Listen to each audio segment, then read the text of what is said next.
بسم اللہ الرحمن الرحیم۔ السلام علیکم ورحمۃ اللہ وبرکاتہ۔ ناظرین، شعبان المعظم کی 15ویں شب کو عبادت کرنا بہت ہی فضیلت کا باعث ہے۔ اس شب کو شب قدر اور شب برات بھی کہا جاتا ہے۔ اس شب کی فضیلت کے بارے میں حضور نبی کریم علیہ الصلوۃ والسلام ارشاد فرماتے ہیں کہ شعبان المعظم کی 15ویں شب کو اللہ تعالیٰ آسمان دنیا پر جلوہ فروز ہوتا ہے اور اس شب کو اپنے بندوں کے لیے بے شمار دروازے اپنی رحمت کے کھول دیتا ہے اور فرماتا ہے کہ کون ہے جو آج کی رات مجھ سے بخشش کی طلب کرے اور میں اس کے گناہوں کو بخش دوں۔ ہے کوئی رزق مانگنے والا کہ میں اس سے رزق دوں، اور ہے کوئی مصائب و آفات میں مبتلا کہ میں اس کی مشکلات کو آسان کر دوں تاکہ اس کے مصائب ختم ہو جائیں، حتیٰ کہ یوں ہی لوگوں پر رحمتوں کی منادی جاری رہتی ہے کہ طلوع فجر ہو جاتی ہے۔ شعبان المعظم کی 15ویں شب کی فضیلت بیان کرتے ہوئے حضرت انس بن مالک رضی اللہ تعالیٰ عنہ سے ایک روایت ہے کہ مجھے حضور نبی کریم علیہ الصلوۃ والسلام نے حضرت عائشہ صدیقہ رضی اللہ تعالیٰ عنہ کے پاس کسی کام کی غرض سے بھیجا۔ میں نے حضرت عائشہ صدیقہ رضی اللہ تعالیٰ عنہ سے عرض کی کہ جلدی کیجئے، میں حضور نبی کریم علیہ الصلوۃ والسلام کو اس حال میں چھوڑ کر آیا ہوں کہ آپ صلی اللہ علیہ وآلہ وسلم 15 شعبان کی شب کے بارے میں گفتگو فرما رہے تھے۔ حضرت عائشہ صدیقہ رضی اللہ تعالیٰ عنہ نے مجھ سے فرمایا، اے انس بیٹھ، میں تجھے شعبان کی 15ویں شب کی بات سناؤں۔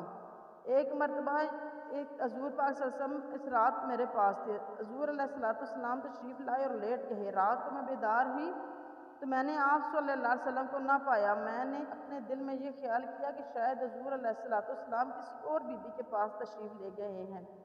میں اپنے گھر سے باہر نکلی، جب میں مسجد سے گزری تو میرا پاؤں آپ صلی اللہ علیہ وسلم کے ساتھ چھو گیا۔ اس وقت آپ صلی اللہ علیہ وسلم سجدے میں تھے اور فرما رہے تھے، اے اللہ، میرے جسم اور دل نے تجھے سجدہ کیا، میرا دل تجھ پر ایمان لایا اور یہ میرا ہاتھ ہے، میں نے اس ہاتھ سے کبھی اپنے جسم کو گناہ سے آلودہ نہیں کیا۔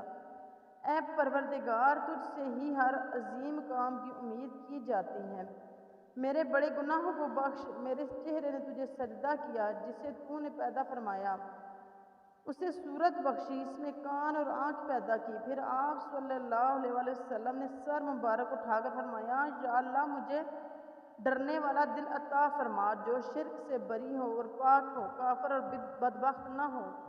پھر آپ صلی اللہ علیہ وسلم سجدہ میں گر گئے اور میں نے سنا آپ صلی اللہ علیہ وسلم اس وقت فرما رہے تھے، یا اللہ، میں تیری رضا کے ساتھ تیری ناراضگی سے پناہ مانگتا ہوں، تیری معافی کے طفیل، تیرے عذاب سے اور تیرے طفیل تیری گرفت سے پناہ مانگتا ہوں۔ میں تیری مکمل تعریف نہیں کر سکتا جیسا کہ تو نے اپنی تعریف کی ہے۔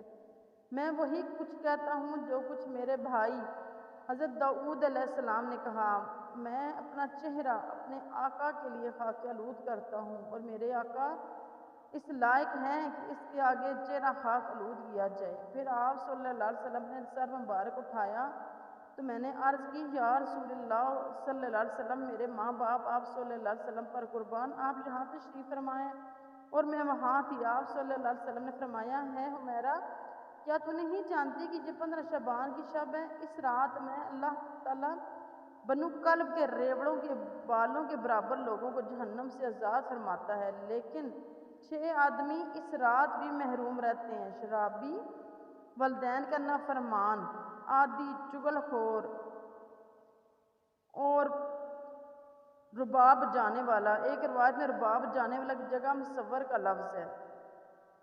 حضرت ابو ہریرہ رضی اللہ تعالیٰ عنہ سے مروی ہے کہ حضور نبی کریم علیہ الصلوۃ والسلام نے فرمایا کہ نصف ماہ شب المعظم کی رات کو میرے پاس حضرت جبرائیل علیہ السلام تشریف لائے، فرمایا، یا رسول اللہ صلی اللہ علیہ وسلم، اپنا سر انور اٹھائیے اور آسمان کی طرف دیکھیے۔ میں نے ان سے پوچھا، یہ کون سی شب ہے؟ انہوں نے جواب دیا کہ یہ وہ شب ہے کہ جس شب اللہ تعالیٰ اپنی رحمت کے 300 دروازے کھول دیتا ہے اور ہر اس شخص کو بخش دیتا ہے جو مشرک نہیں ہوتا، جادوگر، کاہن، سود خور، زانی اور عادی شرابی نہیں ہوتا۔